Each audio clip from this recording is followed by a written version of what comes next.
반갑습니다. 주식의 맥모닝입니다. 네, 이번 시간에는 두산 에너빌리티 한번 바닥을 찍은지 어느 수준까지 올라올 수 있을지 장기적 전망 한번 보도록 하겠습니다.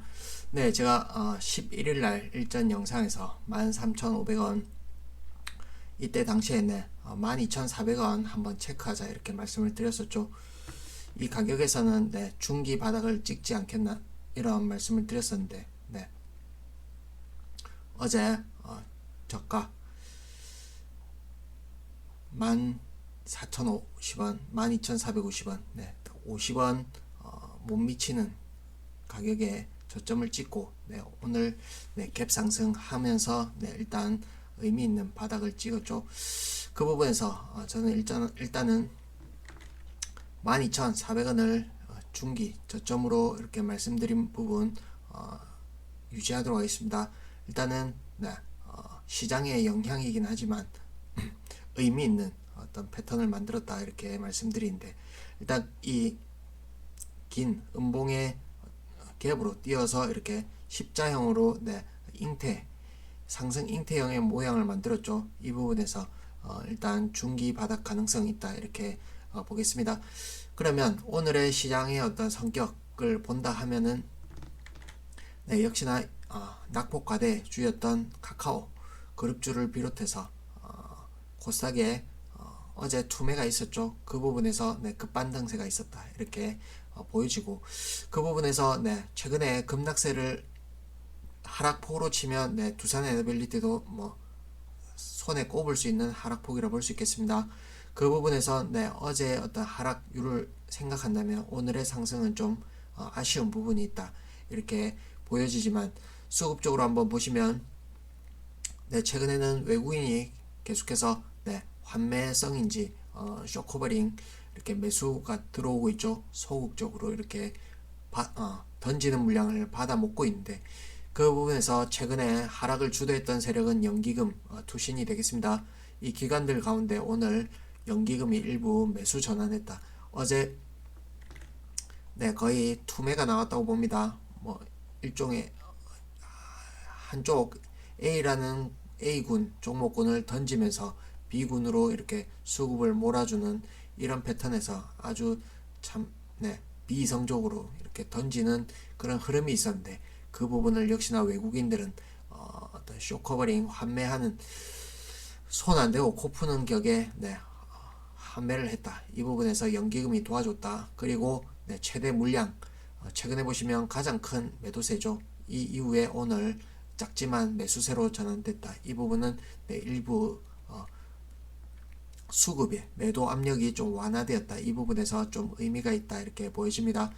그러면 일단 기술적으로 어떤 의미가 있는지 한번 보시면, 주봉상에 보시면 네, 코로나 팬데믹 때의 저점 이후에 고점의 되돌림 파동의 어떤 마디가가 되겠습니다. 되돌림 파동의 마디가가 13,100원입니다. 근데 주봉, 오늘이 금요일이죠. 주봉이 완성되었는데 일부 밑으로 이탈하기도 했지만 꼬리를 달고 묘하게도 13,100원 정확하게 종가를 맞춰놨다. 이 부분 일단 전체 틀에서는 네, 저점 가격 대비로는 확실히 높죠. 근데 네, 큰 틀에서는 네, 아직 다 죽은 시세는 아니다 이렇게 볼 수 있겠습니다. 그러면 일단 네, 말씀드린 12,400원 찍었기 때문에 저점이 나왔다라고 보는데, 그리고 현재 시장 구도를 한번 보시면 지금 코스피 시장도 계속해서 외국인들이 추세적으로 들어오고 있죠.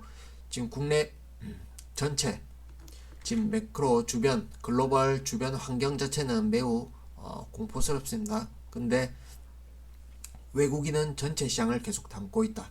그리고 네, 그 덕분에 시총 상위 종목일 반도체를 포함해서 이렇게 사다 보니까 네, 코스피는 저점을 지켰죠.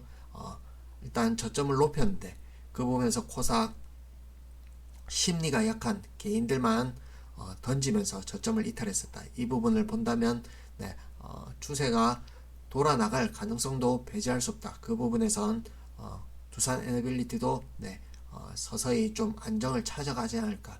그동안 워낙 낙폭이 컸었죠. 이 부분을 서서히 이렇게 회복되는 국면이 나오지 않을까 이렇게 예상해 보겠습니다. 그러면 두산 에너빌리티도 이렇게 월화수목 이렇게 5일 있다면 그 중에 뭐 어느 지수가 쉬는 날이 될지 아니면 지수가 주도하는 날 상승을 할지 어느 강하게 올라가는 국면도 분명히 있겠죠. 그 부분 좀 기다리시면 될 것 같고, 그리고 이렇게 분봉을 통해서 한번 보시면 그동안 이렇게 줄곧 다이렉트로 하락 일변도의 흐름을 보이면서 사실 이게 분홍색 5일 이동평균선이 되겠습니다.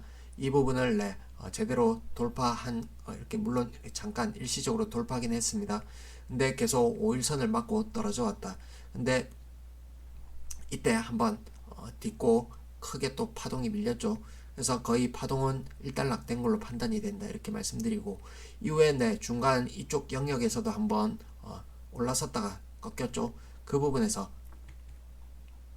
급격하게 급락세 이 부분에서 일부 거래량이 좀 들어왔다 이렇게 분봉상 확인이 되고, 그 다음에 그 부분을 오늘 이 음봉을 전체적으로 감싸지 못했지만 상당 부분 장중 포함해서 이렇게 커버했죠. 이 부분에서 또 거래량이 있었다. 그래서 바닥은 나온 걸로 보이고, 그 다음에 아직 아쉬운 부분은 상승 본격적인 상승 반등을 논할 수 있는 그런 에너지는 아직 관찰되지 않는다. 이 부분은 다음 주에 좀 나오지 않겠나 이렇게 일단 예상을 해보겠습니다. 그러면 반등이 온다 했을 때 얼마까지 올라올 수 있을지 한번 목표치를 한번 잡아보도록 하겠습니다. 일단 15,000원, 16,000원, 15,000원에서 16,000원은 일단 시간을 두고 자연스럽게 올라오지 않을까 이렇게 판단해 보겠습니다. 그렇게 자율적 반등은 올라오되 이후의 흐름은 이 구간이 되겠습니다. 이 구간은 강력한 저항이 될 가능성이 높다.